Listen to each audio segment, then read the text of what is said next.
Masih di Indonesia Bicara pemirsa dan semakin malam ini semakin panas, kita lanjut langsung ke Kang Deddy. Kang Deddy tanggapan dari Bang Lusius ini, yang menyatakan bahwa Iya, anggota DPR ini sebenarnya belum memberikan contoh, konkret yang baik kepada masyarakat, seperti apa Kang?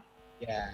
Yang pertama adalah saya bingung terhadap pengamat. Ketika saya sampaikan saya sebagai anggota DPR, saya merelakan semuanya juga harus ada contoh kelembagaan. Ini Mhm, kan bedanya DPR dengan eksekutif. Kalau eksekutif itu kan satu kesatuan komando. Ada pimpinan eksekutifnya yang terlembaga. Sehingga kalau pemotongan gaji ini bukan hanya anggota DPR, kalangan eksekutif juga, para pegawai pejabat negaranya juga harus dilakukan hal yang sama. Semua orang harus memiliki komitmen. mhm, Kalau jadi anggota DPR sih berapa sih jumlahnya anggota DPR? Tapi kalau dari kalangan eksekutif seluruh Indonesia jumlahnya sangat banyak. Itu yang pertama. mhm, Kemudian yang kedua, persoalan tindakan. Persoalan tindakan itu pertama DPR memiliki hak budgeting. Hak budgeting kita sekarang ini sudah kita relakan untuk kepentingan pandemi.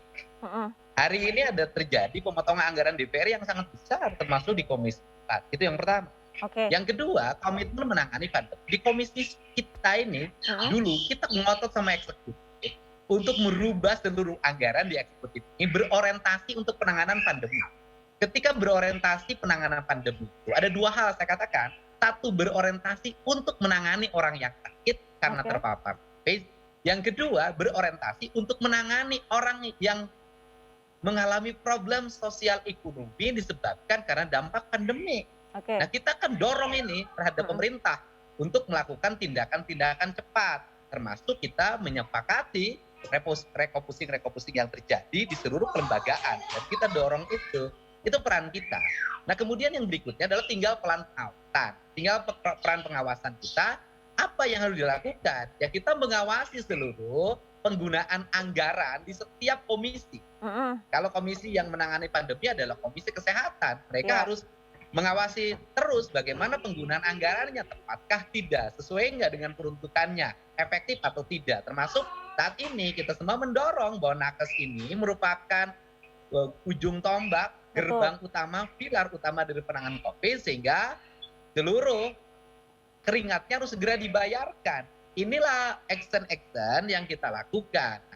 Nah, kemudian apa yang harus dilakukan action lagi dari sisi kelembagaan? Saya lihat dari mulai ketua DPR, wakil ketua DPR, para ketua komisi, ketua MPR, dalam setiap hari mendorong, mengeluarkan pernyataan yang isinya adalah mengajak semua pihak, meminta pemerintah untuk melakukan tindakan-tindakan yang dianggap penting terhadap kepentingan masyarakat. Inilah sikap-sikap politik yang kita lakukan. oke, Dan di balik itu ada sikap-sikap yang sifat pribadi. Karena bedanya anggota DPR, karena anggota DPR itu bukan hanya representasi politik partai, tetapi juga representasi personal karena kita dipilih berdasarkan suara terbanyak.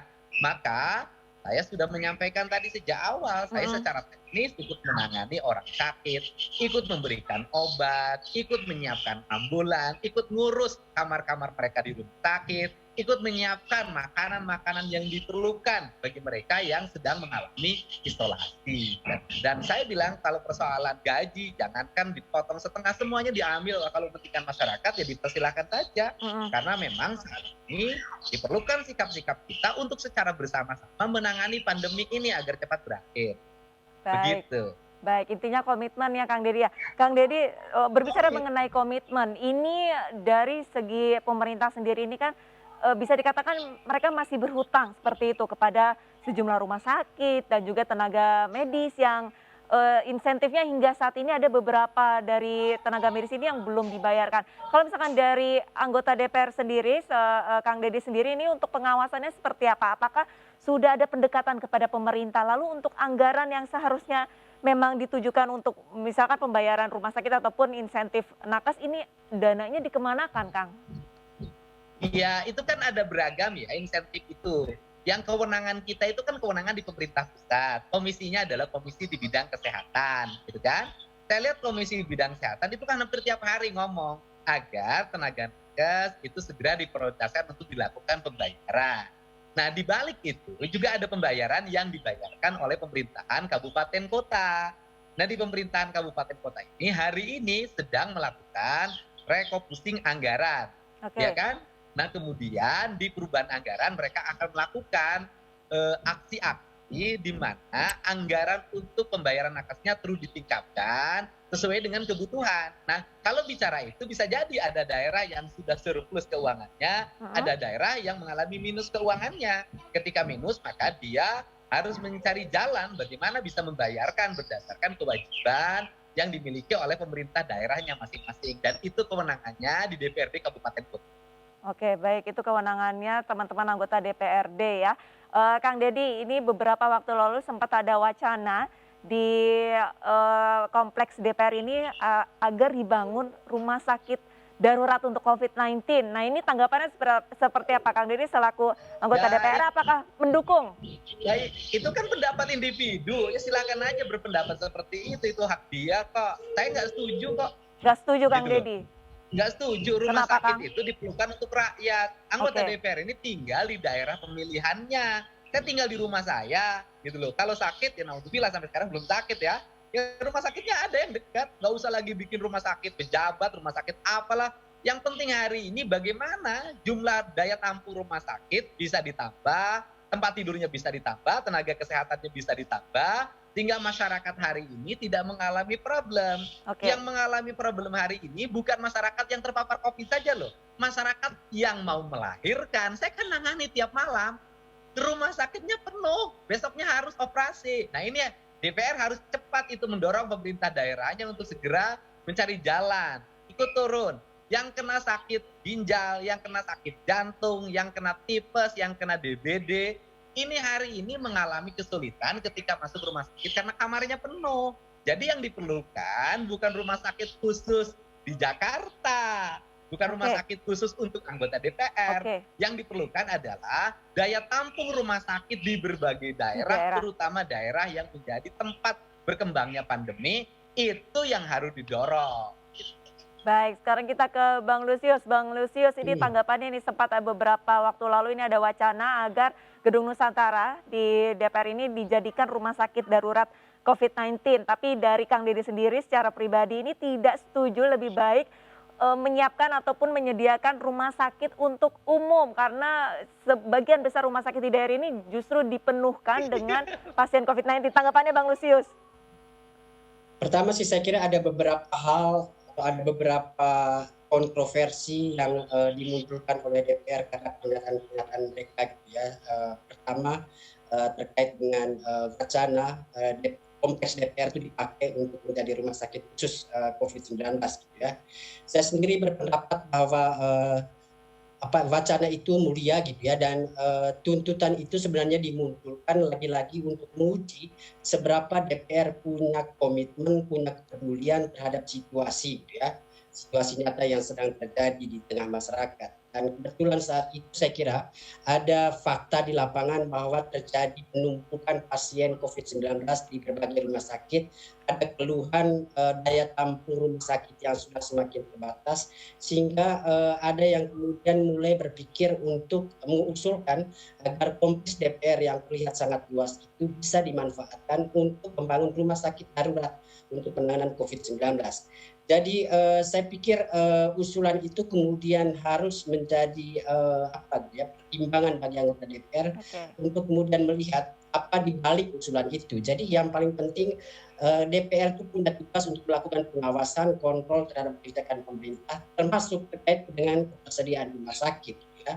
Fakta bahwa ada keluhan penumpukan pasien di berbagai rumah sakit dan keterbatasan daya tampung rumah sakit itu mestinya sesuatu yang jadi kepedulian DPR dan menjadikan itu sebuah pembicaraan yang serius yang dilakukan dengan pemerintah untuk mencari jalan keluar. Jadi jangan hanya kemudian menanggapinya dari sisi usulan pembangunan rumah sakit darurat sementara untuk kompleks DPR, tapi melihat apa yang kemudian ada di belakang usulan itu, ya, bahwa publik mungkin tidak melihat peran serta DPR dalam memikirkan upaya untuk menangani persoalan terkait dengan terbatasnya fasilitas rumah sakit untuk penanganan pandemi COVID-19 saat ini.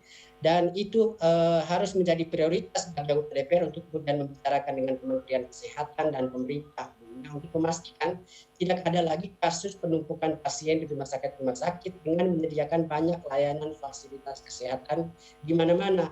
Dan saya kira kalau konsep berpikirnya seperti itu, maka usul membangun rumah sakit sementara di kompleks DPR itu bukan sesuatu yang kemudian perlu diributkan, dan baik bagi DPR untuk kemudian mengakomodasi usulan itu, ya, bahwa nanti kemudian dalam pembicaraan mereka kemudian menemukan ada lahan lain untuk kemudian dibangun rumah sakit darurat sementara itu, saya kira itu urusan berikutnya. Tapi respon kita dari DPR untuk kemudian melihat ada masalah di lapangan terkait dengan penanganan pandemi, khususnya terkait dengan fasilitas rumah sakit, saya kira itu yang justru tidak terlihat, ya.